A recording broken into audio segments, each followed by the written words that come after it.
दिल्लीतल्या जंतर मंतरवर विद्यार्थ्यांच्या आंदोलनाचं नेतृत्व करणाऱ्या अभिजित दीपकेंनी गौप्यस्फोट केलाय। आंदोलन मागे घेण्यासाठी आणि भाजपमध्ये पक्षप्रवेश करण्यासाठी धमकावल्याचा दावा अभिजित दीपके यांनी केलाय। आपण कधीच भाजपमध्ये प्रवेश करणार नाही असं अभिजित दीपके यांनी म्हटलंय। दरम्यान धमकी दिल्याचे पुरावे द्या, भाजपला नाहक बदनाम करू नका असं प्रत्युत्तर भाजप नेत्यांनी दिलंय। त्यांच्या ऑफर आल्यात, मला किती ऑफर आले, मी जाणार नाही भाजपमध्ये। मला जर भाजपमध्ये जायचं असतं मी आधीच गेलो असतो। धमक्या आल्या होत्या की बीजेपी मध्ये सामील झाला तर बरे, नाही तर आंदोलन मागे घ्या, बरे नाही तर तुम्हाला टोकू, आम्ही गोळ्या घालू, आई बापाचं पाहून घेऊ, आम्ही तुझ्या घरी जाऊन पाहून घेऊ। दिल्लीतील विद्यार्थी आंदोलनाचा नेता अभिजित दीपकेनं भाजपवर डागलेल्या आरोपांच्या या फैरी।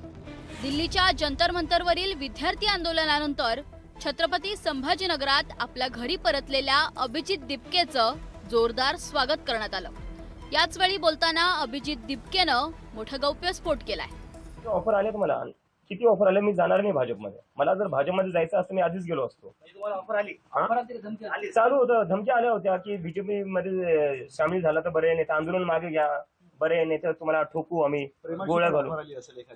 ही बीजेपीची प्रेमाचीच भाषा आहे, ही संघाची आणि बीजेपीची प्रेमाचीच भाषा आहे की तू ये नाही तर तुझं काहीतरी करून टाकू आम्ही। हे त्यांचं प्रेम हेच आहे। आई बाबांनाही चालू होतं। अमेरिकेत शिक्षण घेत असलेला अभिजित दीपके मे महिन्यात भारतात दाखल झाला। नीट परीक्षेतील पेपरफुटी विरोधात केंद्रीय शिक्षण मंत्री धर्मेंद्र प्रधान यांच्या राजीनाम्यासाठी अभिजित दीपकेनं दिल्लीच्या जंतर मंतरवर आंदोलन छेडलं। या विद्यार्थी आंदोलनाच्या दबावामुळे धर्मेंद्र प्रधान यांना आपल्या पदाचा राजीनामा द्यावा लागला। दिल्लीत विद्यार्थी आंदोलन सुरू असताना आपल्या कुटुंबाला धमकवण्यात आल्याचा आरोपही अभिजित दीपकेंनी केलाय। आई बापाचं पाहून घेऊ, आम्ही तुझ्या घरी जाऊन पाहून घेऊ।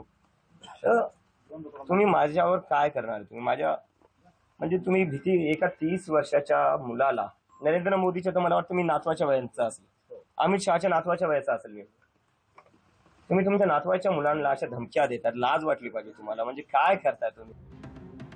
आता अभिजित दीपकेनं केलेल्या या आरोपाचा धागा पकडत विरोधकांनी भाजपला घेरण्याचा प्रयत्न केलाय। इथं महाराष्ट्रामध्ये खासदारांना विकत घेतलं, आमदारांना विकत घेतलं, पक्ष पैसे देऊन फोडले गेले। तसं त्यांना वाटलं की अभिजित दीपकेंना सुद्धा पैसे देऊन, दबाव टाकून, नाही तर तुला हे बघतो, तुमच्या आई वडिलांना धमकी देऊन आम्ही कुठेतरी अभिजित दीपकेंना मॅनेज करू असं त्यांची कदाचित त्या ठिकाणी भूमिका असावी।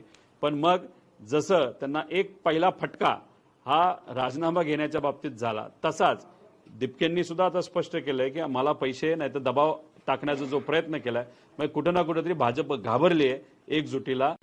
भाजपनं ऑफर दिल्याच्या अभिजित दीपकेंचा दावा भाजपनं खोडून काढलाय। त्याचसोबत कुणी धमकी दिली याचे पुरावे सादर करा असं थेट आव्हान आता भाजपनं दिलंय। महाराष्ट्रामध्ये 1,51,00,000 भारतीय जनता पार्टीची सदस्य संख्या आहे, प्रायमरी मेंबरशिप आहे, 1 लाख सक्रिय सदस्यता आहे। देशामध्ये 13 कोटी सदस्य संख्या आहे। यापैकी कुणीतरी एका व्यक्तीने माननीय दीपकेजींना भाजपमध्ये या आणि त्यांना धमकी दिली असेल तर त्याने आम्हाला नाव कळवलं पाहिजे, आम्हाला खुलं नाव कळवलं पाहिजे। आम्ही आमच्या कार्यकर्त्यावर कारवाई करू, पण जर नाव कळवलं नाही तर मात्र भारतीय जनता पार्टीची कुणी बदनामी करू नये। महाराष्ट्रामध्ये काही नेते आहेत की त्या नेत्यांना मीडियामध्ये काय बोललं तर आपलं मीडिया दाखवेल, खमंग काय असेल, TRP कुठल्या विधानाला मिळेल, अशा प्रकारची विधानं दुर्दैवाने ते करत असतात। तुम्हाला धमकी दिले, दाखवा कुठला कागद आहे, फोनवर आले, द्या कुठला नंबर आहे हिंमत नाही, फक्त मीडियावर कुठेतरी ते आलं पाहिजे, म्हणून करू नका। अभिजित दीपकेनं केलेल्या या आरोपांमुळे खळबळ उडाली आहे। भाजपनं दीपकेंचे आरोप फेटाळले असले तर यावरून राजकारण मात्र तापलंय। अभिजित दीपकेला भाजप प्रवेशाची ऑफर आणि धमकी नेमकी कुणी दिली यावरून आता पुढील काळात आरोप प्रत्यारोपांच्या फैरी झडण्याची शक्यता आहे। Bureau report, news 18 Marathi.